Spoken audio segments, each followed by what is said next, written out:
My name is Jaypee from the Bay Area, representing Groovmekanex, locking group from the Bay Area. I've been dancing for 15 years, started off strutting, eventually caught into locking, and now I'm just doing locking.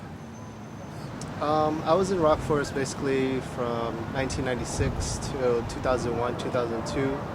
I was the funk style dancer of the crew. It was basically b-boys. It's usually 7 b-boys and 2 funk style dancers, and they continue to do that tradition. They did that in Rock Forest second generation and Rock Forest third generation, which I was involved in. They did the same thing. I made parts of the routine. The last part where they danced to, I think it was Q-Bert's beats with scratching on it. I forgot what it's called, but it's electro funk type of beat Q-Bert made, and I made that part of the piece. It was a very small part, but it was the funk style part of the routine, and it was supposed to be me and Bionic doing that routine, but I couldn't go for passport, and basically I was an immigrant, so I couldn't go. I couldn't leave the country, and yeah, they did small changes where Bionic did the longer solo, but the routine, instead of me doing it, it was Jeff, the b-boy. He did the strutting routine, and yeah, I was happy that they won. Of course, because I mean they put a lot of hard work into Battle of the Year. They spent a whole year practicing, and I don't know if the show had to do any part of it, but if it did, hey, I was happy with that too, because I mean that small part of the show I worked on, and it was part of my piece, and they won. It was the first world competition they ever joined, and they won it. So of course I was happy, but I was kind of disappointed I couldn't go, but I mean I'm still happy for the crew. I don't know why he's saying that. It was my $400. I paid for the ticket. I don't owe him anything. He's true? making up stories. Okay. That was my money that I worked for, and I think he's just making fun and just making a fun story out of it. But I don't owe him anything. Momentum was just for fun. We went there. We didn't even practice for that event. It was just something we thought it would be fun to do, because it was me, Bionic, and my friend Owen, who's a b-boy, and hey, we had locking, we had popping, we had b-boying down, and we were all together that day, and we knew about the event, and we just joined for the fun of it, and we won, and it was fun. Basically, Groovmekanex started in Washington, D.C. They were also a funk style locking group, and eventually Chaz Funky Asiatic moved down to the Bay Area and wanted to continue it in the Bay Area, and he got Doc Lock to hook up with them first. They started sessioning, and eventually they found me, and it worked out well, because I felt like for the longest time I was the only one locking in the Bay Area, and for them to find me, we started a crew, and we all got better from it, because again, I was the only one locking by myself within b-boys and poppers. So it worked out well. We all got better at locking since we all session together now, and yeah, ever since 3 years, Groovmekanex still strong. Okay.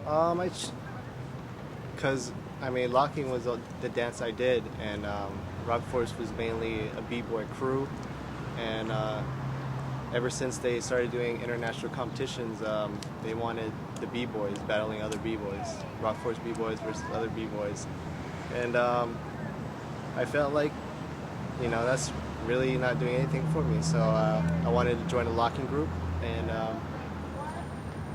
I was lucky that they found me instead of me finding them. I just wanted to learn the funk scene more. I felt like it was a new scene to me that I wanted to check out, like B-Boy Summit. I was always in the locking room. I didn't really know what was going on with the B-Boy scene anymore. I was just interested in locking, and that's why I made that decision. Yeah, I just practice. My goal is to keep on getting better, learning more. I'm always learning. Learning from everybody, learning from teachers, learning from my students when we just session. And basically my goal is to keep teaching, get better, and doing more shows here in the Bay, and hopefully later on taking Groovmekanex internationally. And do it from there. That's my goals. To the up-and-coming dancers that want to learn these street dances, learn them the right way, learn the proper terminology, learn the proper, just know the differences of the dance, like top rocking, up rocking, locking, popping. You can mix it together if you want, but if you really want to be, you know, called that type of dancer, just learn it the right way, and learn the feeling of the dance, learn the music, learn the history. Importantly, learn the feel. Again, it's a dance. You have to go on beat, you have to follow the beat, you have to ride the beat, and just practice. Learn from other people's mistakes, and learn from your mistakes. You could get the internet, you could learn from the internet, but just don't make it just the internet. You got to go out there. You got to, if you want to learn from this teacher, go out there, make it happen. And basically, the youngsters have the internet, and they could basically catch on to any videos they want to. So if they want to learn locking, popping, or b-boying, they have good examples they can see right away. It's an advantage they have. In my generation, the advantage we had was we had people videotaping all the events, and we were watching those videos. But it was more of the events we were watching was more of Bay Area events only, and the youngsters have the worldwide internet, so it's kind of cool. But at the same time, you just don't want to copy everybody's moves in the internet. You got to have your own moves too, and learn the dances the right way. Since you could figure it out in the internet, who you could look up and who's teaching.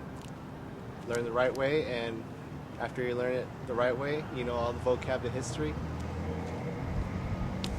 You can go whatever. You can do whatever you want with it. Don't make internet your life if you're gonna be a dancer.